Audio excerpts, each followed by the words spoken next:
sou Cristiane Amarante, arqueóloga, historiadora e pedagoga.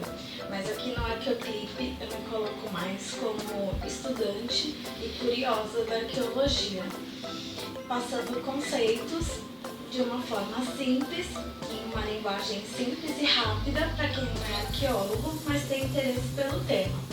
O assunto de hoje é o dia a dia do arqueólogo. Tem na internet uma brincadeira com umas fotos que são o que os meus amigos imaginam, o que a minha família imagina. Geralmente as pessoas imaginam no arqueólogo a figura do Indiana Jones, ou da Lara Croft, ou do Jack Chan.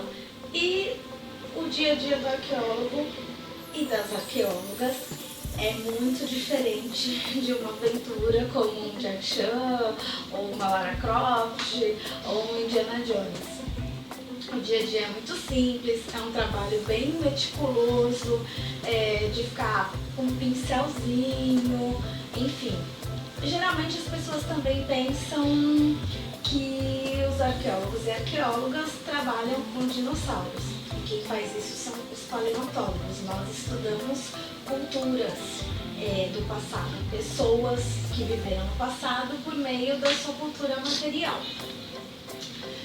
E outra coisa que as pessoas têm o costume de pensar também é muito só na escavação. Quem conhece um pouquinho melhor do assunto, no momento da escavação. E a escavação é um momento do trabalho dos arqueólogos e arqueólogas. Porque existe todo um trabalho antes da escavação, durante a escavação, depois da escavação e depois do depois.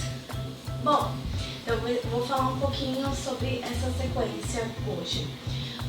Antes de ir para um sítio arqueológico, que é uma coisa que eu vou explicar com mais calma no próximo post, mas enfim, antes de ir para um sítio arqueológico, nós nos preparamos bastante. Fazendo o quê?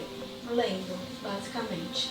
Quem pesquisa arqueologia pré-histórica, que são povos que não deixaram as suas escritas, vai ler trabalhos de outros arqueólogos que pesquisaram sítios semelhantes àqueles que a pessoa vai pesquisar ou numa região próxima para tentar entender melhor o contexto arqueológico daquele lugar.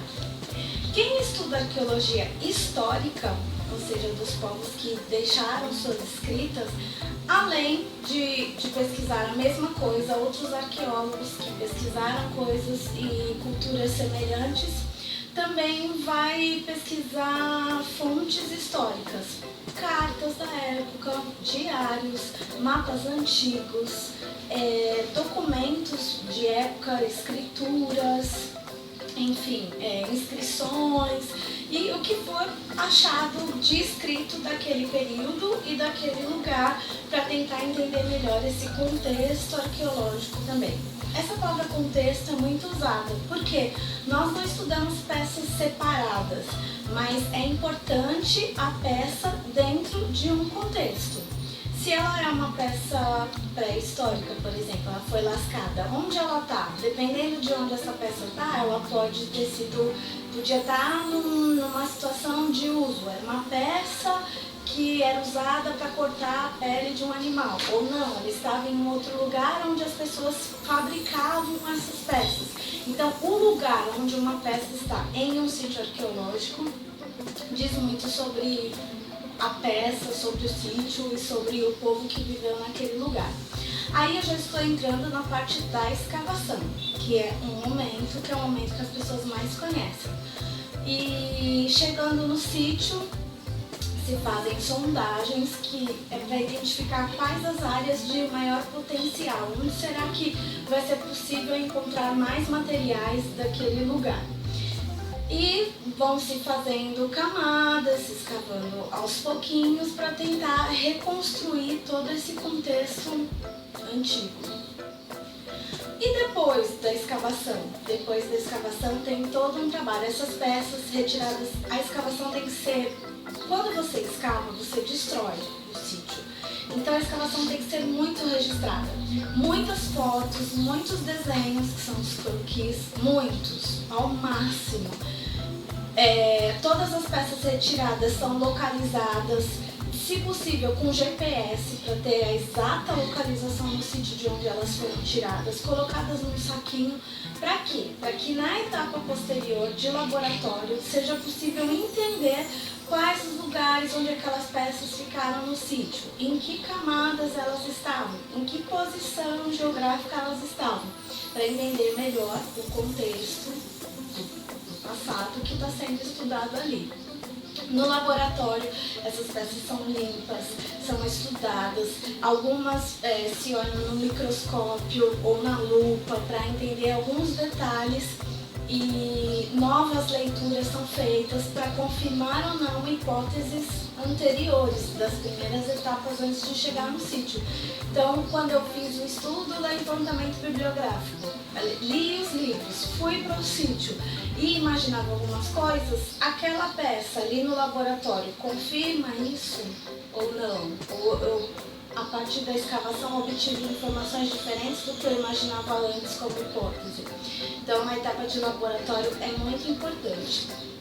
Depois do laboratório, esses materiais geralmente ficam em museus ou institutos, alguns vão para exposição e outros ficam guardados no que chamamos de reserva técnica, porque no futuro outros arqueólogos podem consultar os mesmos materiais e registros e com informações novas tirarem outras conclusões diferentes do que nós tiramos no presente.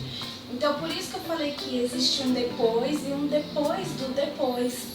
Esse conhecimento todo adquirido também precisa ser comunicado. E nesse momento a arqueologia dialoga com outras ciências, como por exemplo a educação, porque precisa se aproximar das pessoas.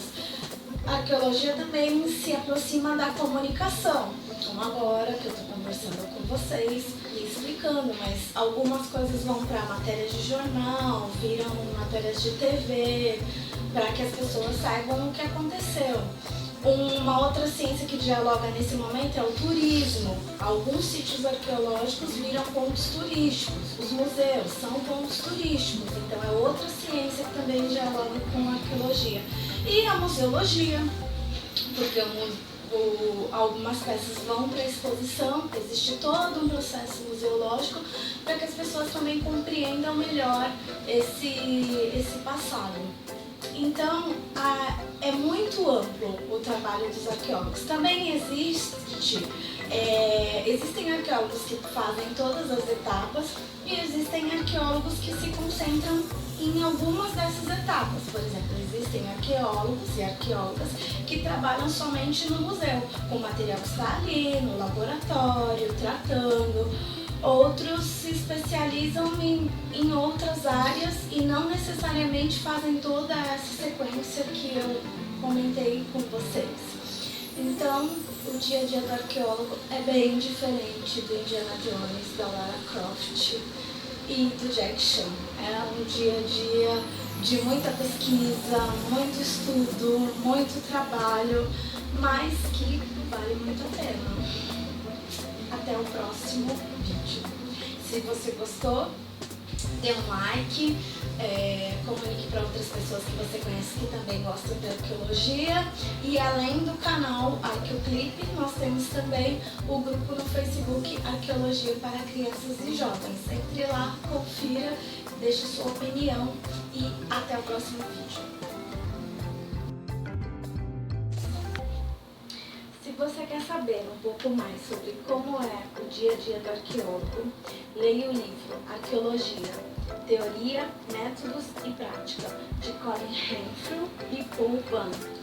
Infelizmente, não existe um exemplar em português. Existem uma versão em inglês e outra em espanhol. A capa vai aparecer aqui na tela para você ver. Ele é uma